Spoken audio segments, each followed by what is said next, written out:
ਅੱਜ ਅੰਮ੍ਰਿਤ ਵੇਲੇ ਗੁਰਦੇਵ ਪਿਤਾ ਜੀ ਨੇ ਜੋ ਪਾਵਨ ਹੁਕਮਨਾਮਾ ਬਖਸ਼ਿਸ਼ ਕੀਤਾ ਹੈ, ਇਹ ਪਾਵਨ ਸ਼ਬਦ ਧੰਨ ਸਾਹਿਬ ਸ੍ਰੀ ਗੁਰੂ ਅਰਜਨ ਦੇਵ ਜੀ ਦਾ ਉਚਾਰਨ ਕੀਤਾ ਹੋਇਆ ਆਦਿ ਸ੍ਰੀ ਗੁਰੂ ਗ੍ਰੰਥ ਸਾਹਿਬ ਜੀ ਦੇ ਪਾਵਨ ਅੰਗ 617 ਤੇ ਅੰਕਿਤ ਹੈ। ਜਦੋਂ ਅਸੀਂ ਮਨੁੱਖੀ ਜ਼ਿੰਦਗੀ ਵੱਲ ਝਾਤ ਮਾਰਦੇ ਹਾਂ ਤਾਂ ਮਨੁੱਖ ਦੇ ਅੰਦਰ ਇੱਕ ਭਾਵਨਾ ਸਾਂਝੀ ਨਜ਼ਰੀ ਪੈਂਦੀ ਹੈ ਕਿ ਮੇਰੇ ਜੀਵਨ ਦੇ ਅੰਦਰ ਸੁਖ ਪੈਦਾ ਹੋਵੇ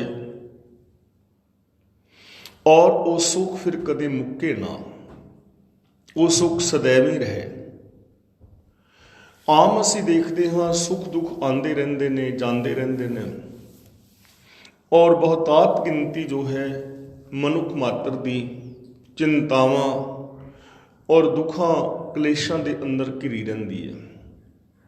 ਤਾਂ ਇਸ ਪਾਵਨ ਸ਼ਬਦ ਰਾਹੀਂ ਗੁਰਦੇਵ ਪਾਤਸ਼ਾਹ ਜੀ ਸਾਨੂੰ ਇੱਕ ਐਸੇ ਜੀਵਨ ਦੀ ਜੁਗਤ ਸਮਝਾ ਰਹੇ ਹਨ ਜਿਸ ਜੀਵਨ ਜੁਗਤ ਨੂੰ ਅਪਣਾ ਕੇ ਸदैव ਸੁੱਖ ਮਾਣਿਆ ਜਾ ਸਕਦਾ ਹੈ, ਔਰ ਉਹਦੇ ਵਾਸਤੇ ਸਾਨੂੰ ਦੁੱਖਾਂ ਦਾ ਕਾਰਨ ਵੀ ਦੱਸ ਰਹੇ ਨੇ ਕਿ ਸਾਡੀ ਜ਼ਿੰਦਗੀ ਅੰਦਰ ਦੁੱਖਾਂ ਦਾ ਕਾਰਨ ਕੀ ਹੈ, ਉਸ ਕਾਰਨ ਨੂੰ ਕਿਵੇਂ ਦੂਰ ਕੀਤਾ ਜਾ ਸਕਦਾ ਹੈ।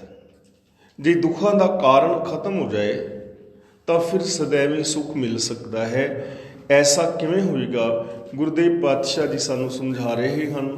ਆਓ ਵਿਚਾਰ ਕਰਨ ਦਾ ਯਤਨ ਕਰੀਏ। ਸਭ ਤੋਂ ਪਹਿਲਾ ਬਚਨ ਕਰਦੇ ਨੇ, ਅਬਿਨਾਸ਼ੀ ਜੀਵਨ ਕੋ ਦਾਤਾ ਸਿਮਰਤ ਸਭ ਮਲ ਖੋਈ। ਮਨੁੱਖੀ ਜ਼ਿੰਦਗੀ ਅੰਦਰ ਪਾਪ ਨੇ, ਵਿਕਾਰ ਨੇ। ਇਹਨਾਂ ਪਾਪਾਂ ਔਰ ਵਿਕਾਰਾਂ ਕਰਕੇ ਜ਼ਿੰਦਗੀ ਦੇ ਅੰਦਰ ਦੁੱਖ ਪੈਦਾ ਹੁੰਦਾ ਹੈ। ਜਦੋਂ ਅਸੀਂ ਆਪਣੇ ਜੀਵਨ ਦੀ ਕੋਖ ਕਰਦੇ ਹਾਂ ਜਾਂ ਸਮਾਜ ਦੇ ਚੌਗਿਰਦੇ ਵੇਖਦੇ ਹਾਂ ਤਾਂ ਇੱਕ ਗੱਲ ਤਾਂ ਸਪਸ਼ਟ ਹੈ ਕਿ ਸਾਡੇ ਜੀਵਨ ਵਿੱਚ ਦੁੱਖ ਔਰ ਕਲੇਸ਼, ਚਾਹੇ ਉਹ ਝੂਠ ਕਰਕੇ ਨੇ, ਚਾਹੇ ਉਹ ਈਗੋ ਕਰਕੇ ਨੇ, ਲੋਭ ਕਰਕੇ ਨੇ, ਮੋਹ ਕਰਕੇ ਨੇ, ਈਰਖਾ ਦਵੇਸ਼ ਕਰਕੇ ਨੇ, ਚੋਰੀਆਂ ਠੱਗੀਆਂ ਕਰਕੇ ਨੇ, ਬੇਈਮਾਨੀ ਹੇਰਾਫੇਰੀ ਕਰਕੇ ਨੇ, ਇਹੀ ਕਾਰਨ ਮਨੁੱਖੀ ਦੁੱਖਾਂ ਦੇ ਨੇ। ਜੇ ਕਾਰਨ ਦੂਰ ਹੋ ਜਾਣ, ਇਹਨਾਂ ਔਗਣਾਂ ਦੀ ਜਗ੍ਹਾ ਤੇ ਸ਼ੁਭ ਗੁਣ ਆ ਜਾਣ ਤਾਂ ਮਨੁੱਖੀ ਜ਼ਿੰਦਗੀ ਦੇ ਅੰਦਰ ਸ਼ਾਂਤੀ ਆ ਸਕਦੀ ਹੈ, ਮਨੁੱਖ ਆਤਮਿਕ ਜੀਵਨ ਜੀ ਸਕਦਾ ਹੈ ਔਰ ਖੁਸ਼ੀਆਂ ਭਰਿਆ ਜੀਵਨ ਬਿਤਾ ਸਕਦਾ ਹੈ। ਹੁਣ ਇਹਨਾਂ ਕਾਰਨਾਂ ਨੂੰ ਦੂਰ ਕਰਨ ਵਾਸਤੇ ਇਲਾਜ ਕੀ ਹੈ?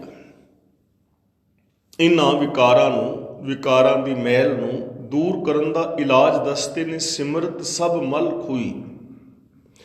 ਜੇ ਰੱਬ ਨੂੰ ਯਾਦ ਕੀਤਾ ਜਾਏ, ਉਸ ਨੂੰ ਆਪਣੀ ਯਾਦ ਵਿੱਚ ਵਸਾ ਲਿਆ ਜਾਏ ਤਾਂ ਮਨੁੱਖੀ ਮਨ ਦੇ ਅੰਦਰੋਂ ਵਿਕਾਰਾਂ ਦੀ ਸਾਰੀ ਮੈਲ ਖੋਈ ਜਾਂਦੀ ਹੈ, ਖਤਮ ਹੋ ਜਾਂਦੀ ਹੈ। ਵਿਕਾਰਾਂ ਦੀ ਮੈਲ ਖਤਮ ਹੁੰਦੀ ਹੈ ਰੱਬ ਨੂੰ ਆਪਣੀ ਯਾਦ ਵਿੱਚ ਵਸਾਇਆ। ਹੁਣ ਜਿੱਥੇ ਰੱਬ ਵਸੇਗਾ ਨਾ ਜਿਸ ਯਾਦ ਅੰਦਰ, ਉਹਦੀ ਨਿਸ਼ਾਨੀ ਇਹ ਹੋਏਗੀ ਕਿ ਉੱਥੇ ਰੱਬ ਦਾ ਸੁਭਾਅ ਔਰ ਰੱਬ ਦੇ ਗੁਣ ਵੀ ਹੋਣਗੇ। ਇਹਦਾ ਮਤਲਬ ਰੱਬੀ ਗੁਣਾਂ ਨੂੰ ਆਪਣੀ ਸੋਚ ਦੇ ਅੰਦਰ ਵਸਾ ਲੈਣਾ, ਆਪਣੇ ਵਿਹਾਰ ਦੇ ਅੰਦਰ ਲੈ ਆਉਣਾ ਹੀ ਰੱਬ ਦੀ ਯਾਦ ਹੈ। ਤਾਂ ਜਿਸ ਮਨੁੱਖ ਦੀ ਜ਼ਿੰਦਗੀ ਅੰਦਰ ਸੱਚ ਵਸ ਜਾਏਗਾ, ਉੱਥੋਂ ਝੂਠ ਮੁੱਕ ਜਾਏਗਾ। ਜਿੱਥੇ ਸੰਤੋਖ ਵਸੇਗਾ ਉੱਥੋਂ ਲੋਭ ਖਤਮ ਹੋਏਗਾ। ਜਿੱਥੇ ਪ੍ਰੇਮ ਵਸੇਗਾ ਉੱਥੋਂ ਮੋਹ ਮੁੱਕੇਗਾ, ਸੈਲਫਿਸ਼ਨੈਸ ਮੁੱਕੇਗੀ। ਜਿੱਥੇ ਨਿਮਰਤਾ ਹੋਏਗੀ ਉੱਥੋਂ ਈਗੋ ਮੁੱਕ ਜਾਏਗੀ। ਜਿਹੜੇ ਇਹਨਾਂ ਔਗੁਣਾਂ ਕਰਕੇ ਦੁੱਖ ਸਨ ਉਹ ਆਟੋਮੈਟਿਕਲੀ ਚਲੇ ਜਾਣਗੇ। ਪਰਮੇਸ਼ਰ ਦਿੱਤਾ ਬੰਨਾ, ਦੁੱਖ ਰੋਗ ਕਾ ਡੇਰਾ ਪੰਨਾ। ਜਿਨ੍ਹਾਂ ਦੇ ਮਨ ਨੂੰ ਪ੍ਰਭੂ ਨੇ ਵਿਕਾਰਾਂ ਵੱਲ ਦੌੜਨ ਤੋਂ ਬੰਨਾ ਦੇ ਦਿੱਤਾ, ਰੋਕ ਲਗਾ ਦਿੱਤੀ, ਉਹਨਾਂ ਦੇ ਮਨ ਅੰਦਰ ਜੋ ਦੁੱਖਾਂ ਨੇ ਡੇਰਾ ਲਾਇਆ ਹੋਇਆ ਸੀ ਉਹ ਡੇਰਾ ਵੀ ਉੱਥੋਂ ਕੂਚ ਕਰ ਗਿਆ। ਇਸ ਲਈ ਗੁਰੂ ਸਾਹਿਬ ਜੀ ਕਹਿੰਦੇ ਨੇ ਕਿ ਪਿਆਰਿਓ, ਪ੍ਰਭੂ ਨੂੰ ਯਾਦ ਕੀਤਿਆਂ ਵਿਕਾਰਾਂ ਦੀ ਸਾਰੀ ਮੈਲ ਖਤਮ ਹੋ ਜਾਂਦੀ ਹੈ। ਤੇ ਉਹ ਪ੍ਰਭੂ ਕੌਣ ਹੈ?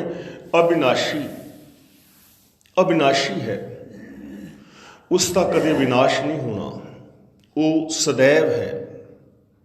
ਆਦ ਸੱਚ ਜੁਗਾਦ ਸੱਚ ਹੈ ਵੀ ਸੱਚ, ਨਾਨਕ ਹੋਸੀ ਵੀ ਸੱਚ। ਪ੍ਰਭੂ ਨੇ ਕਦੇ ਖਤਮ ਨਹੀਂ ਹੋਣਾ, ਉਹਦੇ ਗੁਣਾਂ ਨੇ ਕਦੇ ਖਤਮ ਨਹੀਂ ਹੋਣਾ। ਤੇ ਜਦੋਂ ਗੁਣ ਸਾਡੇ ਅੰਦਰ ਸदैवी ਹੋਣਗੇ ਤਾਂ ਸदैवी ਤੌਰ ਤੇ ਸੁੱਖ ਔਰ ਸ਼ਾਂਤੀ ਵੀ ਸਾਡੀ ਜ਼ਿੰਦਗੀ ਵਿੱਚ ਆ ਜਾਏਗੀ। ਨਾਲ ਕਹਿੰਦੇ ਨੇ ਜੀਵਨ ਕੋ ਦਾਤਾ, ਜੀਵਾਂ ਨੂੰ ਦਾਤਾਂ ਦੇਣ ਵਾਲਾ ਦਾਤਾ ਹੈ। ਦਾਤਾਂ ਦੇਣ ਵਾਲਾ ਕੋਈ ਹੋਰ ਦੇਵੀ ਦੇਵਤਾ ਨਹੀਂ, ਕੋਈ ਹੋਰ ਮੜੀ ਪੀਰ ਫਕੀਰ ਨਹੀਂ।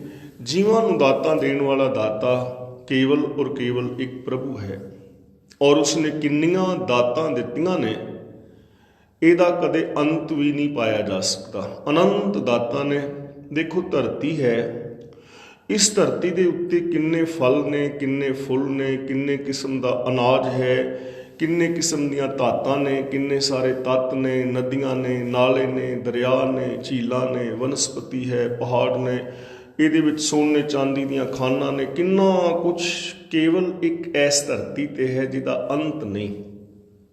ਤੇ ਫਿਰ ਐਸੀਆਂ ਧਰਤੀਆਂ ਪਤਾ ਨਹੀਂ ਕਿਤਨੀਆਂ ਇਸ ਦੁਨੀਆ ਵਿੱਚ ਹੋਣਗੀਆਂ। ਧਰਤੀ ਹੋਰ, ਪਰੇ ਹੋਰ। ਫਿਰ ਇਸ ਸੰਸਾਰ ਅੰਦਰ ਅਨੇਕਾਂ ਗ੍ਰਹਿ ਨਕਸ਼ਤਰ ਨੇ, ਤਾਰੇ ਨੇ, ਸਿਤਾਰੇ ਨੇ, ਕਿੰਨਾ ਕੁਛ ਇਸ ਦੁਨੀਆ ਦੇ ਅੰਦਰ ਹੈ। ਇੰਨੀਆਂ ਦਾਤਾਂ ਜਿਹਦਾ ਕੋਈ ਅੰਤ ਹੀ ਨਹੀਂ। ਫਿਰ ਇਹਨਾਂ ਦਾਤਾਂ ਨੂੰ ਵਰਤਣ ਵਾਸਤੇ ਹੱਥ, ਪੈਰ, ਦਿਮਾਗ ਆਦਿਕ ਰੱਬ ਨੇ ਦਿੱਤਾ ਹੈ। ਕਿੰਨੀ ਵੱਡੀ ਮੈਮਰੀ ਇਸ ਮਨੁੱਖ ਨੂੰ ਰੱਬ ਨੇ ਦਿੱਤੀ ਹੈ ਕਿ ਕਰੀਬ 1500 ਕਰੋੜ ਕੰਪਿਊਟਰ ਦੀ ਹਾਰਡ ਡਰਾਈਵ ਜਿੰਨੀ ਮੈਮਰੀ ਇਕੱਲੇ ਬੰਦੇ ਦੀ ਹੈ। ਜਿੰਨਾ ਮਰਜ਼ੀ ਬੰਦਾ ਇਸ ਦਿਮਾਗ ਨੂੰ ਵਰਤ ਕੇ ਆਪਣਾ ਵਿਕਾਸ ਕਰੇ, ਨਵੀਆਂ ਤੋਂ ਨਵੀਆਂ ਖੋਜਾਂ ਕਰੇ। ਕਿੰਨੀਆਂ ਵੱਡੀਆਂ ਦਾਤਾਂ ਮਾਲਕ ਨੇ ਇਸ ਮਨੁੱਖ ਦੀ ਝੋਲੀ ਵਿੱਚ ਪਾਈਆਂ ਨੇ। ਤਾਂ ਜੇ ਇੰਨਾ ਕੁਛ ਹੁੰਦਿਆਂ ਵੀ ਮਨੁੱਖ ਦੁਖੀ ਹੈ ਤਾਂ ਫਿਰ ਉਹ ਇਸ ਦੀ ਅਗਿਆਨਤਾ ਹੈ। ਜ਼ਰੂਰਤ ਹੈ ਰੱਬੀ ਗੁਣਾਂ ਨੂੰ ਯਾਦ ਰੱਖਣ ਦੀ। ਜੋ ਰੱਬੀ ਗੁਣਾਂ ਨੂੰ ਆਪਣੀ ਸੁਰਤ ਦੇ ਅੰਦਰ ਵਸਾ ਲੈਂਦਾ ਹੈ, ਆਪਣੀ ਮਾਨਸਿਕਤਾ ਦੇ ਅੰਦਰ ਵਸਾ ਲੈਂਦਾ ਹੈ, ਉਸ ਮਨੁੱਖ ਦੀ ਜ਼ਿੰਦਗੀ 'ਚੋਂ ਵਿਕਾਰਾਂ ਦੀ ਮੈਲ ਖਤਮ ਹੋ ਜਾਂਦੀ ਹੈ। ਤੇ ਜਿਸ ਮਨੁੱਖ ਦੀ ਜ਼ਿੰਦਗੀ 'ਚੋਂ ਵਿਕਾਰਾਂ ਦੀ ਮੈਲ ਖਤਮ ਹੋ ਜਾਏ ਫਿਰ ਉਹ ਮਨੁੱਖ ਸदैवी ਸੁਖ ਪਾ ਸਕਦਾ ਹੈ। ਅਗਲਾ ਬਚਨ ਕਰਦੇ ਨੇ ਰੱਬ ਕੀ ਹੈ, ਗੁਣ ਨਿਧਾਨ ਭਗਤਨ ਕੋ ਬਰਤਨ ਬਿਰਲਾ ਪਾਵੇ ਕੋਈ। ਰੱਬ ਇੱਕ ਗੁਣਾਂ ਦਾ ਖਜ਼ਾਨਾ ਹੈ। ਗੁਣ ਨਿਧਾਨ ਗੁਣਾਂ ਦਾ ਖਜ਼ਾਨਾ ਹੈ। ਔਰ ਗੁਣਾਂ ਦਾ ਇੰਨਾ ਵੱਡਾ ਖਜ਼ਾਨਾ ਹੈ ਜਿਨ੍ਹਾਂ ਗੁਣਾਂ ਦਾ ਕੋਈ ਅੰਤ ਨਹੀਂ ਹੈ। ਅਨੰਤ ਗੁਣ ਨੇ।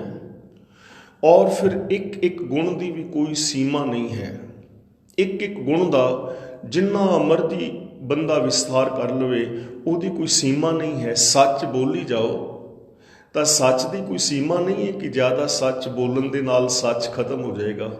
ਐਸਾ ਨਹੀਂ, ਸਗੋਂ ਸੱਚ ਵਧੇਗਾ। ਮਨੁੱਖੀ ਮਨ ਅੰਦਰ ਪ੍ਰੇਮ ਹੈ। ਰੱਬ ਪ੍ਰੇਮ ਸਰੂਪ ਹੈ ਨਾ। ਲਵ ਇਜ਼ ਗੋਡ।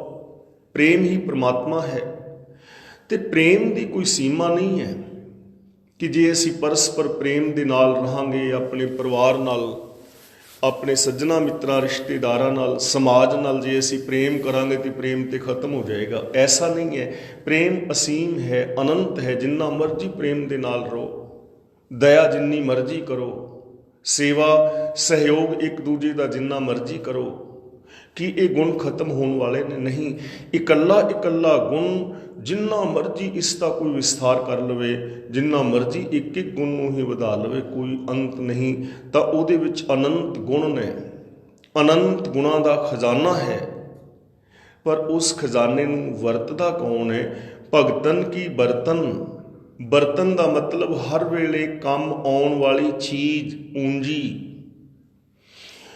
ਭਗਤਾਂ ਦੀ ਵਰਤੋਂ ਵਿੱਚ ਆਉਣ ਵਾਲੀ ਚੀਜ਼ ਹੈ। ਯਾਨੀ ਭਗਤ ਹਰ ਵਕਤ ਉਸ ਪ੍ਰਭੂ ਦੇ ਗੁਣਾਂ ਨੂੰ ਵਰਤਦੇ ਨੇ। ਇਹਦਾ ਮਤਲਬ ਰੱਬ ਦਾ ਭਗਤ ਕੌਣ ਹੋਇਆ? ਜੋ ਰੱਬੀ ਗੁਣਾਂ ਨੂੰ ਵਰਤਦਾ ਹੈ ਮਨ, ਬਚਨ, ਕਰਮ ਕਰਕੇ। ਭਗਤੀ ਕੀ ਹੈ? ਰੱਬੀ ਗੁਣਾਂ ਦੇ ਧਾਰਨੀ ਹੋਣਾ। ਸਭ ਗੁਣ ਤੇਰੇ ਮੈਂ ਨਾਹੀ ਕੋਏ, ਵਿਣ ਗੁਣ ਕੀਤੇ ਭਗਤ ਨਾ ਹੋਏ। ਹੇ ਮਾਲਕ, ਸਾਰੇ ਗੁਣ ਤੇਰੇ ਨੇ, ਮੇਰੇ ਵਿੱਚ ਕੋਈ ਗੁਣ ਨਹੀਂ। ਤੇਰੇ ਗੁਣਾਂ ਨੂੰ ਧਾਰਨ ਕਰਨ ਤੋਂ ਬਿਨਾਂ ਤੇਰੀ ਭਗਤੀ ਹੀ ਨਹੀਂ ਹੋ ਸਕਦੀ। ਇਹਦਾ ਮਤਲਬ ਰੱਬ ਦੀ ਭਗਤੀ ਹੈ, ਰੱਬ ਦੇ ਗੁਣਾਂ ਦੀ ਧਾਰਨੀ ਹੋਣਾ। ਤੇ ਭਗਤ ਉਹ ਨੇ ਜੋ ਪ੍ਰਭੂ ਪਰਮਾਤਮਾ ਦੇ ਗੁਣਾਂ ਨੂੰ ਵਰਤੋਂ ਵਿੱਚ ਲਿਆਉਂਦੇ ਨੇ, ਇਹਨਾਂ ਗੁਣਾਂ ਨੂੰ ਇੰਪਲੀਮੈਂਟ ਕਰਦੇ ਨੇ, ਆਪਣੇ ਜੀਵਨ ਦੇ ਅੰਦਰ ਪ੍ਰੈਕਟੀਕਲੀ ਵਰਤਦੇ ਨੇ ਇਹਨਾਂ ਚੀਜ਼ਾਂ ਨੂੰ। ਸਤ ਸੰਤੋਖ ਦਇਆ ਧਰਮ ਆਦਿਕ ਨੂੰ ਬਿਰਲਾ ਪਾਵੇ ਕੋਈ, ਪਰ ਗੁਰੂ ਪਾਤਸ਼ਾਹ ਜੀ ਕਹਿੰਦੇ ਨੇ ਕੋਈ ਵਿਰਲਾ ਹੈ ਜੋ ਇਹਨਾਂ ਗੁਣਾਂ ਦੀ ਵਰਤੋਂ ਕਰਦਾ ਹੈ। ਔਰ ਇਹਨਾਂ ਗੁਣਾਂ ਦੀ ਵਰਤੋਂ ਕਰਦਾ ਉਸ ਗੁਣੀ ਪ੍ਰਭੂ ਦੇ ਅੰਦਰ ਸਮਾ ਕੇ ਰੱਬ ਦਾ ਹੀ ਰੂਪ ਹੋ ਜਾਂਦਾ ਹੈ, ਜਿਸ ਨੂੰ ਅਸੀਂ ਰੱਬ ਦਾ ਪਾਣਾ ਕਹਿੰਦੇ ਹਾਂ। ਗੁਰੂ ਜੀ ਦਾ ਪਾਵਨ ਬਚਨ ਹੈ, ਗੁਣ ਕਹਿ ਗੁਣੀ ਸਮਾਵਣਿਆ।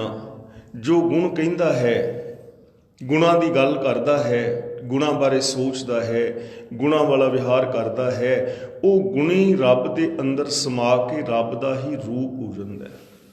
ਤਾਂ ਗੁਰਦੇਵ ਪਾਤਸ਼ਾਹ ਸਾਨੂੰ ਸਮਝਾ ਰਹੇ ਨੇ, ਰੱਬ ਇੱਕ ਗੁਣਾਂ ਦਾ ਮੁਜੱਸਮਾ ਹੈ, ਗੁਣਾਂ ਦਾ ਖਜ਼ਾਨਾ ਹੈ, ਭਗਤਾਂ ਦੀ ਵਰਤੋਂ ਵਿੱਚ ਆਉਣ ਵਾਲੀ ਚੀਜ਼ ਹੈ। ਭਾਵ ਰੱਬੀ ਗੁਣਾਂ ਨੂੰ ਭਗਤ ਜਨ ਵਰਤਦੇ ਨੇ, ਔਰ ਕੋਈ ਵਿਰਲਾ ਮਨੁੱਖ ਹੈ ਜੋ ਇਹਨਾਂ ਗੁਣਾਂ ਦਾ ਧਾਰਨੀ ਹੁੰਦਾ ਹੈ। ਤਾਂ ਇਹਨਾਂ ਗੁਣਾਂ ਦੇ ਧਾਰਨੀ ਹੋਣ ਲਈ ਜਾਂ ਸदैवी ਸੁੱਖ ਹਾਸਲ ਕਰਨ ਵਾਸਤੇ ਸਾਨੂੰ ਕੀ ਕਰਨਾ ਚਾਹੀਦਾ ਹੈ? ਆਮ ਬੰਦੇ ਨੂੰ ਕੀ ਯਤਨ ਕਰਨਾ ਚਾਹੀਦਾ ਹੈ ਜਿਸ ਕਰਕੇ ਅਸੀਂ ਵੀ ਸदैवी ਸੁੱਖ ਹਾਸਲ ਕਰ ਸਕੀਏ?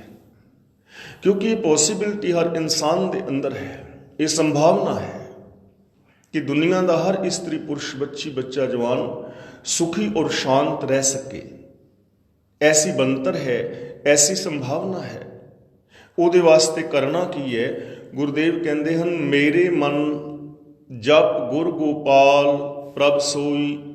ਗੁਰ ਦਾ ਮਤਲਬ ਇੱਥੇ ਹੈ ਵੱਡਾ, ਮਹਾਨ। ਕਿ ਹੇ ਮੇਰੇ ਮਨ, ਉਸ ਪ੍ਰਭੂ ਨੂੰ ਜਪ। ਜਪ ਦਾ ਮਤਲਬ ਉਸ ਨੂੰ ਜਾਣ, ਉਸ ਨਾਲ ਜਾਣ ਪਹਿਚਾਨ ਬਣਾ, ਉਹਨੂੰ ਸਮਝ, ਉਹਦੇ ਗੁਣਾਂ ਦੇ ਨਾਲ ਜੁੜ, ਉਹਦੀ ਰਜਾ ਔਰ ਭਾਣੇ ਦੇ ਅੰਦਰ ਤੁਰ। ਜਿਹੜਾ ਵੱਡਾ ਹੈ ਔਰ ਜੋ ਸ੍ਰਿਸ਼ਟੀ ਦਾ ਪਾਲਣ ਵਾਲਾ ਹੈ, ਸੋਈ ਦਾ ਮਤਲਬ ਜੋ ਸਭ ਦੀ ਸਾਰ ਲੈਣ ਵਾਲਾ ਹੈ। ਉਸ ਵੱਡੇ ਪ੍ਰਭੂ ਦੇ ਨਾਲ ਜੁੜ, ਉਹਨੂੰ ਜਾਣ, ਉਹਨੂੰ ਸਮਝ, ਉਹਦੇ ਗੁਣਾਂ ਨੂੰ ਗਾ, ਉਹਦੀ ਰਜਾ ਭਾਣੇ ਵਿੱਚ ਚੱਲ, ਉਹਦੇ ਗੁਣਾਂ ਨੂੰ ਵਰਤ ਜੋ ਵੱਡਾ ਹੈ, ਮਹਾਨ ਹੈ। ਤੇ ਯਾਦ ਰੱਖੀ, ਵੱਡੇ ਦੇ ਨਾਲ ਜੁੜ ਕੇ ਤੂੰ ਹੀ ਵੱਡਾ ਔਰ ਮਹਾਨ ਹੋ ਜਾਏਗਾ। ਰੱਬ ਦਾ ਨਾਮ ਜਪੋ ਨਾ ਜਪੋ, ਗੁਣ ਗਾਓ ਨਾ ਗਾਓ, ਰੱਬ ਨੂੰ ਕੋਈ ਫਰਕ ਨਹੀਂ ਪੈਂਦਾ। ਜੇ ਰੱਬ ਨੂੰ ਸਾਰੇ ਵੱਡਾ ਵੱਡਾ ਆਖੀ ਜਾਣ ਤਾਂ ਸਾਡੇ ਵੱਡਾ ਕਹਿਣ ਦੇ ਨਾਲ ਉਹ ਵੱਡਾ ਨਹੀਂ ਹੋ ਚੱਲਿਆ। ਜੇ ਸਭ ਮਿਲ ਕੇ ਆਖਣ ਪਾਹੇ, ਵੱਡਾ ਨਾ ਹੋਵੇ, ਘਾਟ ਨਾ ਜਾਏ। ਤੇ ਜੇ ਕੋਈ ਵੀ ਉਹਦੇ ਗੁਣ ਨਾ ਗਾਏ ਤਾਂ ਰੱਬ ਘੱਟ ਥੋੜਾ ਚੱਲਿਆ।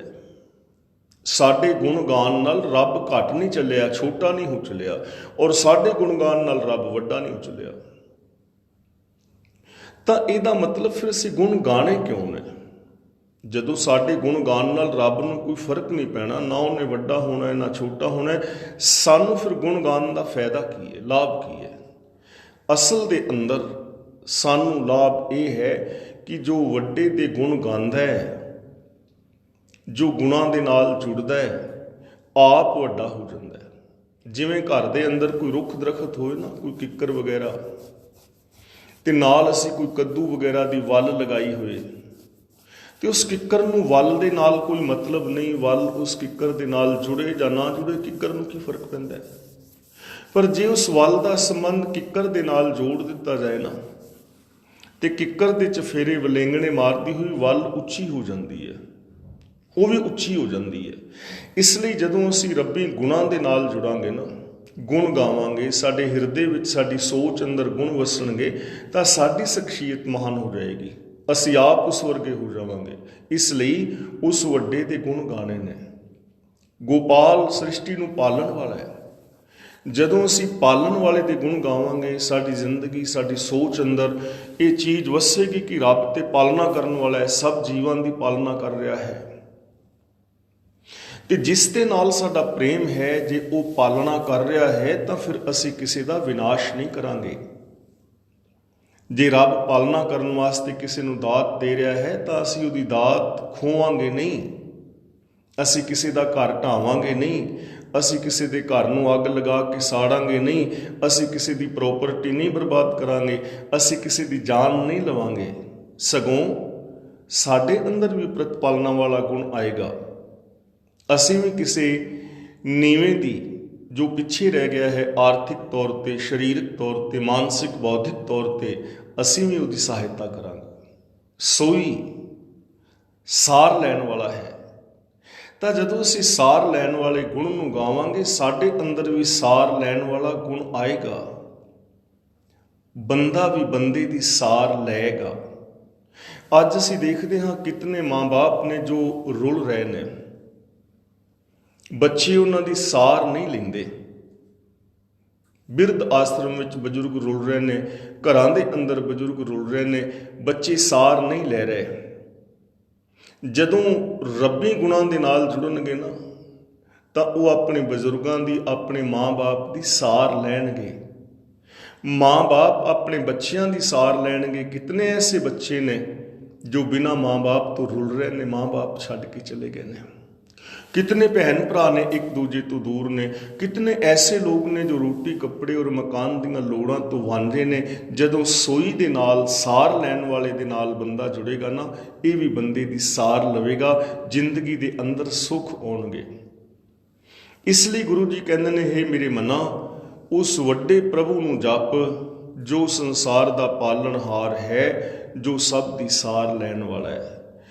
ਜਾ ਕੀ ਸਰਣ ਪਿਆ ਸੁਖ ਪਾਈਐ, ਬਾਹੁੜ ਦੁੱਖ ਨਾ ਹੋਈ। ਜਿਸ ਦੀ ਸ਼ਰਨ ਵਿੱਚ ਪਿਆ ਸੁਖ ਪ੍ਰਾਪਤ ਕਰੀਦਾ ਹੈ। ਹੁਣ ਸੁਖ ਹੈ ਰੱਬ ਦੀ ਸ਼ਰਨ ਵਿੱਚ।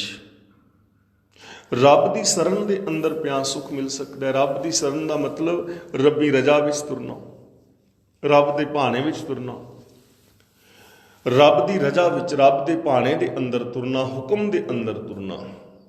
ਤੇ ਯਾਦ ਰੱਖਣਾ, ਹੁਕਮ, ਰਜ਼ਾ, ਭਾਣਾ ਜਾਂ ਲੇਖ, ਇਹ ਸਾਰੇ ਸਮਅਰਥਕ ਸ਼ਬਦ ਨੇ। ਤੇ ਇਹਨਾਂ ਨੂੰ ਸਮਝਣ ਵਾਸਤੇ ਅਸੀਂ ਇੱਕ ਸ਼ਬਦ ਵਰਤ ਸਕਦੇ ਹਾਂ, ਸਿਸਟਮ। ਸਿਸਟਮ ਹੈ ਇਸ ਦੁਨੀਆ ਦਾ, ਕੁਛ ਨਿਯਮ ਨਿਯਮਾਵਲੀ ਹੈ ਇਸ ਦੁਨੀਆ ਦੀ, ਲਾ ਆਫ ਨੇਚਰ ਹੈ, ਕੁਦਰਤ ਦੇ ਨੇਮ ਨੇ।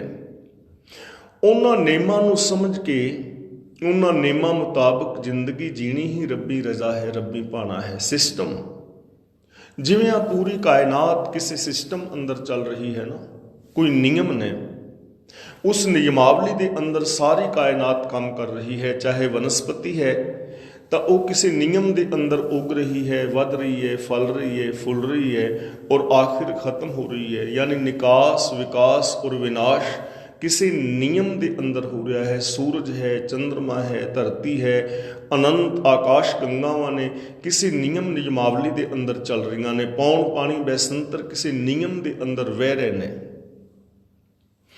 ਇਸੇ ਤਰ੍ਹਾਂ ਸਾਡੇ ਵੀ ਕੁਛ ਨਿਯਮ ਹੋਣੇ ਚਾਹੀਦੇ ਨੇ। ਘਰ ਗ੍ਰਸਤੀ ਹੈ, ਪਰਿਵਾਰ ਹੈ, ਤਾਂ ਇਹਨਾਂ ਦੇ ਵੀ ਅੰਦਰ ਸੁੱਖਾਂ ਦੇ ਕੁਛ ਨਿਯਮ ਨੇ ਨਾ, ਕੁਛ ਮਰਿਆਦਾ ਹੈ, ਕੁਛ ਜੀਵਨ ਦਾ ਢੰਗ ਹੈ ਜੋ ਸਾਨੂੰ ਗੁਰਬਾਣੀ ਰਾਹੀਂ ਮਿਲਦਾ ਹੈ ਕਿ ਇੱਕ ਦੂਜੇ ਨਾਲ ਪ੍ਰੇਮ ਨਾਲ ਰਹਿਣਾ ਹੈ, ਸੱਚ ਬੋਲਣਾ ਹੈ, ਆਪਣੇ ਤੋਂ ਵੱਡਿਆਂ ਦਾ ਸਤਿਕਾਰ ਕਰਨਾ ਹੈ, ਹਮ ਉਮਰ ਦੇ ਨਾਲ ਪਿਆਰ ਕਰਨਾ ਹੈ, ਆਪਣੇ ਤੋਂ ਛੋਟਿਆਂ ਦੇ ਨਾਲ ਸਨੇਹ ਦੀ ਭਾਵਨਾ ਨਾਲ ਰਹਿਣਾ ਹੈ, ਹਰ ਇੱਕ ਦੂਜੇ ਬੰਦੇ ਦੀ ਭਾਵਨਾ ਜਿਹੜੀ ਸ਼ੁਭ ਹੈ ਉਹਦਾ ਕਦਰ ਕਰਨਾ ਹੈ। ਤਾਂ ਜਦੋਂ ਅਸੀਂ ਇਸ ਸ਼ਰਨ ਦੇ ਅੰਦਰ ਪਵਾਂਗੇ ਨਾ, ਰੱਬੀ ਰਜ਼ਾ ਮੁਤਾਬਕ ਤੁਰਾਂਗੇ, ਮਨ ਦੀ ਮੱਤ ਤਿਆਗ ਕੇ ਗੁਰੂ ਦੀ ਮੱਤ ਤੇ ਧਾਰਨੀ ਹੋਵਾਂਗੇ, ਗਿਆਨ ਗੁਰੂ ਦੀ ਅਗਵਾਈ ਵਿੱਚ ਜ਼ਿੰਦਗੀ ਜੀਵਾਂਗੇ, ਤਾਂ ਫਿਰ ਸਾਨੂੰ ਸੁੱਖ ਮਿਲੇਗਾ। ਜਾ ਕੀ ਸ਼ਰਨ ਪਿਆ ਸੁਖ ਪਾਈਐ, ਜਿਸ ਦੇ ਚਰਨਾਂ ਦੀ ਸ਼ਰਨ ਲਿਆ ਸੁਖ ਮਿਲਦਾ ਹੈ। ਬਾਹੁੜ ਦੁੱਖ ਨਾ ਹੋਈ, ਤੇ ਮੁੜ ਕੇ ਦੁੱਖ ਨਹੀਂ ਹੁੰਦਾ। ਮੁੜ ਕੇ ਦੁੱਖ ਨਹੀਂ ਹੁੰਦਾ। ਕਿਵੇਂ ਨਹੀਂ ਹੁੰਦਾ, ਇਹ ਚੀਜ਼ ਸਮਝਣ ਵਾਲੀ ਹੈ। ਮੰਨ ਲਓ, ਸਪੋਜ਼ ਕਿ ਸਾਡੀ ਕਿਸੇ ਵੀਰ ਭਰਾ ਦੇ ਨਾਲ ਕਿਸੇ ਝੂਠ ਕਰਕੇ ਵਿਗੜ ਗਈ, ਆਪਸੀ ਤਾਲਮੇਲ ਖਰਾਬ ਹੋ ਗਿਆ, ਝੂਠ ਬੋਲਿਆ, ਤੇ ਜੇ ਅਸੀਂ ਉਸ ਤੋਂ ਮੁਆਫੀ ਮੰਗ ਲਈਏ ਕਿ ਸੌਰੀ ਬਈ ਮੇਰੇ ਤੋਂ ਗਲਤੀ ਹੋ ਗਈ, ਹਕੀਕਤ ਹੈ ਗਲਤੀ ਹੋ ਗਈ, ਮੈਂ ਦਿਲੋਂ ਮੁਆਫੀ ਮੰਗਦਾ, ਇਸ ਤੋਂ ਬਾਅਦ ਐਸਾ ਨਹੀਂ ਹੋਏਗਾ। ਤੇ ਉਸ ਤੋਂ ਬਾਅਦ ਕਦੇ ਝੂਠ ਨਾ ਬੋਲੋ ਤਾਂ ਦੁੱਖ ਖਤਮ ਹੋ ਜਾਏਗਾ ਨਾ। ਜਿਹੜਾ ਦੁੱਖ ਝੂਠ ਕਰਕੇ ਆਇਆ, ਜੇ ਸੱਚ ਨੂੰ ਅਪਣਾ ਲਈਏ ਤਾਂ ਉਹ ਦੁੱਖ ਮੁੜ ਕੇ ਮਿਟ ਜਾਂਦਾ ਹੈ। ਕਹਿਣ ਤੋਂ ਭਾਵ ਜੋ ਅਸੀਂ ਮਾੜੀ ਜ਼ਿੰਦਗੀ ਜੀ ਰਹੇ ਹਾਂ, ਵਿਕਾਰਾਂ ਵਾਲੀ, ਪਾਪਾਂ ਵਾਲੀ, ਅਪਰਾਧਾਂ ਵਾਲੀ, ਈਰਖਾ ਦਵੈਸ਼ ਵਾਲੀ, ਜੇ ਇਹਦੀ ਜਗ੍ਹਾ ਤੇ ਅਸੀਂ ਸਤ ਸੰਤੋਖ ਵਾਲੀ ਜ਼ਿੰਦਗੀ ਜੀਣਾ ਸ਼ੁਰੂ ਕਰ ਦਈਏ ਤਾਂ ਮੁੜ ਕੇ ਉਹ ਵਿਕਾਰਾਂ ਵਾਲੀ ਜ਼ਿੰਦਗੀ ਦਾ ਦੁੱਖ ਨਹੀਂ ਆਏਗਾ, ਕਿਉਂਕਿ ਉਹ ਵਿਕਾਰ ਜਿਹੜੇ ਸਨ ਕਾਰਨ ਹੀ ਖਤਮ ਹੋ ਗਿਆ। ਅਗਲਾ ਬਚਨ ਕਰਦੇ ਨੇ, ਵੱਡ ਭਾਗੀ ਸਾਧ ਸੰਗ ਪ੍ਰਾਪਤ, ਤਿਨ ਭੇਟਤ ਦੁਰਮਤ ਖੋਈ।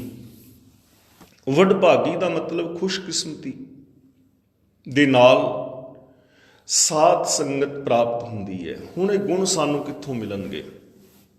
ਐਸੀ ਜ਼ਿੰਦਗੀ ਜੀਣ ਦਾ ਢੰਗ ਸਾਨੂੰ ਕਿੱਥੋਂ ਮਿਲੇਗਾ? ਸਾਧ ਸੰਗ ਦਾ ਮਤਲਬ ਗੁਰੂ ਦੀ ਸੰਗਤ, ਗੁਰੂ ਦੀ ਸ਼ਰਨ ਵਿੱਚ ਆਇਆ, ਗੁਰੂ ਗਿਆਨ ਮੁਤਾਬਕ ਜ਼ਿੰਦਗੀ ਜੀਵਿਆ, ਗੁਰੂ ਦੀ ਸ਼ਰਨ ਵਿੱਚ ਸਾਧ ਸੰਗਤ ਵਿੱਚ ਆ ਕੇ ਇਹ ਦਾਤਾਂ ਮਿਲਦੀਆਂ ਨੇ। ਵੱਡ ਭਾਗੀ ਸਾਧ ਸੰਗ ਪ੍ਰਾਪਤ, ਵੱਡੇ ਭਾਗਾਂ ਨਾਲ ਸਤਸੰਗ ਮਿਲਦੀ ਹੈ। ਹੁਣ ਦੇਖੋ, ਸਤਸੰਗ ਜੇ ਪਾਣੀ ਹੈ, ਸਤਸੰਗ ਵਿੱਚ ਆਉਣਾ ਹੈ ਤਾਂ ਇਹ ਮਨੁੱਖ ਦੀ ਆਪਣੀ ਮਰਜ਼ੀ ਹੈ ਨਾ, ਕਿ ਉਹ ਪੱਬ ਕਲੱਬ ਵਿੱਚ ਜਾਂਦਾ ਹੈ, ਜਾਂ ਉਹ ਫਿਲਮਾਂ ਦੇਖਣ ਜਾਂਦਾ ਹੈ, ਜਾਂ ਉਹ ਕਿਤੇ ਮੇਲੇ ਮਸਾਦੇ ਜਾਂਦਾ ਹੈ, ਜਾਂ ਉਹ ਸਤਸੰਗ ਵਿੱਚ ਜਾਂਦਾ ਹੈ। ਮਨੁੱਖ ਦੀ ਮਰਜ਼ੀ ਹੈ ਨਾ। ਪਰ ਗੁਰੂ ਜੀ ਕਹਿੰਦੇ ਨੇ ਵੱਡੇ ਭਾਗ ਨੇ ਉਹਨਾਂ ਦੇ ਜੋ ਗੁਰੂ ਦੇ ਚਰਨਾਂ ਦੀ ਸ਼ਰਨ ਵਿੱਚ ਆਉਂਦੇ ਨੇ, ਜੋ ਗੁਰੂ ਦੇ ਚਰਨਾਂ ਦੀ ਸ਼ਰਨ ਵਿੱਚ ਆਉਂਦੇ ਨੇ, ਵੱਡੇ ਭਾਗ ਨੇ। ਇਹਦਾ ਮਤਲਬ ਭਾਗ ਸਾਡੇ ਆਪਣੇ ਵੱਸ ਵਿੱਚ ਨੇ ਨਾ, ਕਿਸਮਤ ਸਾਡੇ ਆਪਣੇ ਵੱਸ ਵਿੱਚ ਹੈ ਨਾ। ਖੁਸ਼ਕਿਸਮਤੀ ਦੀ ਨਿਸ਼ਾਨੀ ਹੈ ਗੁਰੂ ਦੀ ਸ਼ਰਨ ਵਿੱਚ ਆਉਣਾ, ਔਰ ਬਦਕਿਸਮਤੀ ਦੀ ਨਿਸ਼ਾਨੀ ਹੈ ਗੁਰੂ ਤੋਂ ਬੇਮੁਖ ਹੋ ਜਾਣਾ, ਗੁਰੂ ਤੋਂ ਦੂਰ ਚਲੇ ਜਾਣਾ, ਗਿਆਨ ਦੀ ਗਲਤ ਵਰਤੋਂ ਕਰਨੀ, ਵਿਕਾਰ ਕਮਾਣੇ। ਇਹ ਬਦਕਿਸਮਤੀ ਦੀ ਨਿਸ਼ਾਨੀ। ਅੰਮ੍ਰਿਤ ਛਕ ਲੈਣਾ ਇਹ ਖੁਸ਼ਕਿਸਮਤੀ ਦੀ ਨਿਸ਼ਾਨੀ ਹੈ, ਤੇ ਨਸ਼ਿਆਂ ਦੇ ਅੰਦਰ ਖਚਤ ਰਹਿਣਾ ਇਹ ਬਦਕਿਸਮਤੀ ਦੀ ਨਿਸ਼ਾਨੀ ਹੈ। ਚੋਣ ਮਨੁੱਖ ਦੀ ਆਪਣੀ ਹੈ ਕਿ ਉਹ ਅੰਮ੍ਰਿਤ ਦੀ ਚੋਣ ਕਰੇਗਾ ਕਿ ਉਹ ਨਸ਼ਿਆਂ ਦੀ ਚੋਣ ਕਰੇਗਾ, ਉਹ ਗੁਰੂ ਦੇ ਦੱਸੇ ਰਾਹ ਦੀ ਚੋਣ ਕਰੇਗਾ, ਜਾਂ ਕਿਸੇ ਮਨਮਤੀ ਰਾਸਤੇ ਦੀ ਚੋਣ ਕਰੇਗਾ, ਸੱਚ ਦੀ ਚੋਣ ਕਰੇਗਾ ਜਾਂ ਝੂਠ ਵਿਕਾਰ ਦੀ ਚੋਣ ਕਰੇਗਾ। ਚੋਣ ਤਾਂ ਮਨੁੱਖ ਦੀ ਆਪਣੀ ਹੈ। ਤਾਂ ਗੁਰੂ ਜੀ ਕਹਿੰਦੇ ਨੇ ਖੁਸ਼ਕਿਸਮਤੀ ਦੇ ਨਾਲ ਸਾਨੂੰ ਗੁਰੂ ਪਿਆਰਿਆਂ ਦੀ ਸੰਗਤ ਮਿਲਦੀ ਹੈ। ਤੇ ਸੰਗਤ ਵਿੱਚ ਮਿਲਿਆ ਹੁੰਦਾ ਕੀ ਹੈ? ਤਿਨ ਭੇਟਤ ਦੁਰਮਤ ਖੋਈ। ਜਿਹੜੇ ਰੱਬੀ ਰਾਹਾਂ ਤੇ ਤੁਰਨ ਵਾਲੇ ਨੇ, ਜਿਨ੍ਹਾਂ ਨੇ ਰੱਬੀ ਗੁਣਾਂ ਨੂੰ ਧਾਰਨ ਕਰ ਲਿਆ ਹੈ, ਜੋ ਰੱਬੀ ਰਜਾ ਵਿੱਚ ਤੁਰ ਰਹੇ ਨੇ, ਜਿਨ੍ਹਾਂ ਨੇ ਉਸ ਮਾਲਕ ਨੂੰ ਜਾਣ ਲਿਆ ਹੈ, ਉਹਨਾਂ ਦੇ ਨਾਲ ਮਿਲਿਆ ਦੁਰਮਤ ਖੋਈ। ਖੋਟੀ ਮੱਤ ਦਾ ਵਿਨਾਸ਼ ਹੋ ਜਾਂਦਾ ਹੈ, ਖੋਟੀ ਮੱਤ ਖਤਮ ਹੁੰਦੀ ਹੈ ਔਰ ਸੁਮੱਤ ਪ੍ਰਾਪਤ ਹੁੰਦੀ ਹੈ। ਤੇ ਮਨੁੱਖ ਦੇ ਦੁੱਖਾਂ ਦਾ ਕਾਰਨ ਹੀ ਇਹਦੀ ਖੋਟੀ ਮੱਤ ਹੈ, ਮਾੜੀ ਮੱਤ, ਯਾਨੀ ਆਪਣੇ ਗਿਆਨ ਦੀ ਮੱਤ ਦੀ ਗਲਤ ਵਰਤੋਂ ਕਰਨੀ, ਗਲਤ ਫੈਸਲੇ ਲੈਣੇ। ਮੱਤ ਦਾ ਮਤਲਬ ਹੀ ਹੈ ਮਨ ਦੇ ਸੰਕਲਪਾਂ ਵਿਕਲਪਾਂ ਦੇ ਠੀਕ ਔਰ ਗਲਤ ਦਾ ਨਿਰਣਾ ਕਰਨਾ। ਸਾਡੇ ਮਨ ਵਿੱਚ ਕੋਈ ਵਿਚਾਰ ਆਇਆ, ਮਨ ਵਿੱਚ ਵਿਚਾਰ ਆਇਆ ਕਿ ਮੈਂ ਸ਼ਰਾਬ ਪੀਵਾਂ। ਹੁਣ ਇੱਕ ਵਿਚਾਰ ਹੈ, ਮਨ ਦਾ ਫੁਰਨਾ ਹੈ, ਪਰ ਇਹਦਾ ਨਿਰਣਾ ਕਰਨਾ ਹੈ ਮੱਤ ਨੇ। ਦਿਮਾਗ ਦੀ ਉਹ ਐਕਟੀਵਿਟੀ ਜੋ ਸਾਡੇ ਮਨ ਦੇ ਸੰਕਲਪਾਂ ਵਿਕਲਪਾਂ ਦਾ ਨਿਰਣਾ ਕਰਦੀ ਹੈ, ਉਸ ਨੂੰ ਮੱਤ ਜਾਂ ਬੁੱਧ ਕਹਿੰਦੇ ਨੇ। ਹੁਣ ਮੱਤ ਨੇ ਇਹਦਾ ਨਿਰਣਾ ਕਰਨਾ ਹੈ ਕਿ ਸ਼ਰਾਬ ਪੀਣਾ ਠੀਕ ਹੈ ਜਾਂ ਗਲਤ ਹੈ। ਜੇ ਮੱਤ ਨੇ ਫੈਸਲਾ ਕਰ ਲਿਆ ਕਿ ਹਾਂ ਠੀਕ ਹੈ ਪੀ ਲੈ, ਤਾਂ ਗਲਤ ਫੈਸਲਾ ਹੋ ਗਿਆ ਨਾ। ਤੇ ਜੇ ਮੱਤ ਨੇ ਫੈਸਲਾ ਕੀਤਾ ਨਹੀਂ, ਸ਼ਰਾਬ ਪੀਣਾ ਬਿਲਕੁਲ ਗਲਤ ਹੈ, ਨਸ਼ਾ ਵਰਤਣਾ ਬਿਲਕੁਲ ਗਲਤ ਹੈ, ਤਾਂ ਇਹ ਸ਼ੁਭ ਮੱਤ ਹੈ, ਇਹ ਚੰਗੀ ਮੱਤ ਹੈ। ਤੇ ਦੁਰਮਤ ਜਿਹੜੀ ਹੈ, ਖੋਟੀ ਮੱਤ ਦਾ ਮਤਲਬ ਜੋ ਖੋਟੇ ਫੈਸਲੇ ਕਰਦੀ ਹੈ, ਜਿਸ ਮੱਤ ਰਾਹੀਂ ਬੰਦਾ ਮਾੜੇ ਫੈਸਲੇ ਲੈਂਦਾ ਹੈ, ਚੋਰੀਆਂ ਕਰਨ ਦੇ, ਕਤਲ ਕਰਨ ਦੇ, ਡਾਕੇ ਮਾਰਨ ਦੇ, ਰਿਸ਼ਵਤਾਂ ਲੈਣ ਦੇ, ਇਹ ਖੋਟੀ ਮੱਤ ਹੈ। ਇਹ ਖੋਟੀ ਮੱਤ ਦੀਆਂ ਨਿਸ਼ਾਨੀਆਂ ਨੇ। ਜਦੋਂ ਬੰਦਾ ਗੁਰਮੁਖਾਂ ਦੇ ਨਾਲ ਮਿਲਦਾ ਹੈ, ਜੋ ਗੁਰੂ ਦੇ ਦੱਸੇ ਰਾਹਾਂ ਤੇ ਤੁਰਨ ਵਾਲੇ ਨੇ, ਉਹਨਾਂ ਦੇ ਨਾਲ ਮਿਲਿਆ ਖੋਟੀ ਮੱਤ ਦਾ ਵਿਨਾਸ਼ ਹੁੰਦਾ ਹੈ, ਕਿਉਂਕਿ ਉਹਨਾਂ ਕੋਲੋਂ ਸਾਨੂੰ ਜੀਵਨ ਦੀ ਜਾਂਚ ਮਿਲਦੀ ਹੈ। ਉਹਨਾਂ ਨੂੰ ਵੇਖ ਕੇ ਸਾਡੀ ਜ਼ਿੰਦਗੀ ਵਿੱਚ ਵੀ ਉਤਸ਼ਾਹ ਆਉਂਦਾ ਹੈ ਕਿ ਇਹ ਚੰਗੇ ਇਨਸਾਨ ਨੇ, ਇਹਨਾਂ ਦੀ ਜ਼ਿੰਦਗੀ ਵਿੱਚ ਸੁੱਖ ਸ਼ਾਂਤੀ ਹੈ, ਕਿੰਨੇ ਚੰਗੇ ਕੰਮ ਕਰ ਰਹੇ ਨੇ, ਸਾਨੂੰ ਵੀ ਐਸਾ ਕਰਨਾ ਚਾਹੀਦਾ ਹੈ। ਸਾਨੂੰ ਉਹਨਾਂ ਤੋਂ ਸਿੱਖਿਆ ਵੀ ਮਿਲਦੀ ਹੈ, ਪ੍ਰੇਰਨਾ ਵੀ ਮਿਲਦੀ ਹੈ। ਇਸ ਲਈ ਸੰਗਤ ਦੀ ਮਹਾਨਤਾ ਦਰਸਾਈ ਗਈ ਹੈ। ਸੰਗਤ ਦੇ ਅੰਦਰ ਅਸਾਂ ਆਉਣਾ ਹੈ। ਅਤੇ ਜੇ ਅਸੀਂ ਹੁਣ ਆਪਣੇ ਬੱਚਿਆਂ ਨੂੰ ਦੇਖੋ, ਇਹਨਾਂ ਦੇਸ਼ਾਂ ਵਿੱਚ ਬਿਜ਼ੀ ਲਾਈਫ ਹੈ, ਸਕੂਲਾਂ ਵਿੱਚ ਬੱਚਿਆਂ ਨੇ ਜਾਣਾ ਹੈ, ਮਾਂ-ਬਾਪ ਨੇ ਕੰਮਾਂ ਕਾਰਾਂ 'ਤੇ ਜਾਣਾ ਹੈ, ਬਿਜ਼ੀ ਹੈ ਲਾਈਫ। ਲੇਕਿਨ ਸੈਚਰਡੇ ਸੰਡੇ ਛੁੱਟੀ ਹੁੰਦੀ ਹੈ ਤਾਂ ਘੱਟ ਤੋਂ ਘੱਟ ਸੈਚਰਡੇ ਸੰਡੇ ਆਪਣੇ ਬੱਚਿਆਂ ਨੂੰ ਨਾਲ ਲੈ ਕੇ ਗੁਰਦੁਆਰਾ ਸਾਹਿਬ ਜ਼ਰੂਰ ਆਉਣਾ ਚਾਹੀਦਾ ਹੈ। ਦੂਜੀ ਗੱਲ, ਘਰ ਦੇ ਅੰਦਰ ਸਾਨੂੰ 5-10 ਮਿੰਟ, ਜ਼ਿਆਦਾ ਨਹੀਂ ਤਾਂ 5-10 ਮਿੰਟ ਜ਼ਰੂਰ ਆਪਣੇ ਬੱਚਿਆਂ ਨੂੰ ਕੋਲ ਬਿਠਾ ਕੇ ਗੁਰਬਾਣੀ ਦੇ ਅਰਥ ਭਾਵ ਆਪ ਪੜ੍ਹਨੇ ਔਰ ਪੜ੍ਹਾਉਣੇ ਚਾਹੀਦੇ ਨੇ, ਜਿਸ ਕਰਕੇ ਸਾਡੇ ਬੱਚਿਆਂ ਦਾ ਚੰਗਾ ਵਿਕਾਸ ਹੋ ਸਕੇ, ਉਹ ਇੱਕ ਚੰਗੇ ਇਨਸਾਨ ਬਣ ਸਕਣ, ਗੁਰਸਿੱਖ ਬਣ ਸਕਣ, ਬਾਣੀ ਨੂੰ ਸਮਝ ਕੇ ਬਾਣੀ ਦਾ ਪ੍ਰਚਾਰ ਔਰ ਪ੍ਰਸਾਰ ਇਸ ਸੰਸਾਰ ਵਿੱਚ ਕਰ ਸਕਣ। ਅਖੀਰਲਾ ਬਚਨ ਗੁਰਦੇਵ ਪਾਤਸ਼ਾਹ ਜੀ ਕਰ ਰਹੇ ਹਨ, ਤਿਨ ਕੀ ਧੂਰ ਨਾਨਕ ਦਾਸ ਬਾਂਛੈ, ਜਿਨ ਹਰ ਨਾਮ ਹਿਰਦੈ ਪਰੋਈ। ਧੰਨ ਗੁਰੂ ਅਰਜਨ ਪਾਤਸ਼ਾਹ ਜੀ ਕਹਿੰਦੇ ਹਨ, ਦਾਸ ਨਾਨਕ ਉਹਨਾਂ ਦੇ ਚਰਨਾਂ ਦੀ ਧੂੜ ਮੰਗਦਾ ਹੈ ਜਿਨ੍ਹਾਂ ਨੇ ਪ੍ਰਭੂ ਦਾ ਨਾਮ ਆਪਣੇ ਹਿਰਦੇ ਦੇ ਅੰਦਰ ਪਰੋ ਰੱਖਿਆ ਹੈ। ਹਿਰਦੇ ਦਾ ਮਤਲਬ ਮਾਨਸਿਕਤਾ, ਹਿਰਦੇ ਦਾ ਮਤਲਬ ਸੋਚ, ਮੈਂਟੈਲਿਟੀ। ਜਿਨ੍ਹਾਂ ਦੀ ਸੋਚ ਦੇ ਅੰਦਰ ਰੱਬ ਦਾ ਨਾਮ ਰੁੱਚਾ ਹੋਇਆ ਹੈ, ਜਿਨ੍ਹਾਂ ਦੀ ਸੋਚ ਦੇ ਅੰਦਰ ਰੱਬੀ ਗੁਣ ਨੇ, ਰੱਬ ਦਾ ਹੁਕਮ ਹੈ, ਜੋ ਰੱਬੀ ਹੁਕਮ ਵਿੱਚ ਜ਼ਿੰਦਗੀ ਜੀ ਰਹੇ ਨੇ, ਜਿਨ੍ਹਾਂ ਦੀ ਸੋਚ ਦੇ ਅੰਦਰ ਰੱਬੀ ਗੁਣ ਨੇ, ਕਿਉਂਕਿ ਜੋ ਕੁਝ ਸੋਚ ਵਿੱਚ ਹੋਏਗਾ ਉਹਨੇ ਪ੍ਰਗਟ ਹੋਣਾ ਹੈ। ਜੋ ਪਾਵੇ ਭਾਂਡੇ ਵਿੱਚ ਵਸਤ, ਸਾਹ ਨਿਕਲੇ ਕਿਆ ਕੋਈ ਕਰੇ ਵਿਚਾਰਾ। ਜੇ ਹੀ ਸੁਰਤ ਤੇ ਹੈ ਰਾਜਾਏ, ਜੈਸੇ ਕਿਸੇ ਦੀ ਸੋਚ ਹੋਏਗੀ ਉਸੇ ਰਾਸਤੇ ਦੇ ਉੱਤੇ ਉਹ ਜਾਏਗਾ। ਤਾਂ ਗੁਰੂ ਅਰਜਨ ਪਾਤਸ਼ਾਹ ਜੀ ਕਹਿੰਦੇ ਹਨ, ਮੈਂ ਉਹਨਾਂ ਦੇ ਚਰਨਾਂ ਦੀ ਧੂੜ ਮੰਗਦਾ ਹਾਂ ਜਿਨ੍ਹਾਂ ਨੇ ਪ੍ਰਭੂ ਦੇ ਨਾਮ ਨੂੰ ਯਾਨੀ ਰੱਬੀ ਗੁਣਾਂ ਨੂੰ ਆਪਣੇ ਹਿਰਦੇ ਦੇ ਅੰਦਰ ਪਰੋਇਆ ਹੋਇਆ ਹੈ। ਭਾਵ ਉਹਨਾਂ ਲੋਕਾਂ ਦਾ ਆਦਰ ਸਤਿਕਾਰ ਕਰਨਾ ਜੋ ਰੱਬੀ ਗੁਣਾਂ ਦੀ ਵਰਤੋਂ ਕਰਦੇ ਨੇ, ਜੋ ਗੁਰਬਾਣੀ ਮੁਤਾਬਕ ਜ਼ਿੰਦਗੀ ਜੀਂਦੇ ਨੇ, ਔਰ ਉਹਨਾਂ ਦੇ ਚਰਨ ਧੂੜ ਨੂੰ ਵਾਂਛਣ ਦਾ ਮਤਲਬ ਉਹਨਾਂ ਰਾਹਾਂ ਦੇ ਉੱਤੇ ਤੁਰਨ ਦੀ ਟਰਾਈ ਕਰਨੀ, ਉਹਨਾਂ ਰਾਹਾਂ ਦੇ ਉੱਤੇ ਤੁਰਨ ਦਾ ਯਤਨ ਕਰਨਾ, ਜਿਸ ਕਰਕੇ ਸਾਡਾ ਜੀਵਨ ਵੀ ਬਦਲ ਜਾਏ।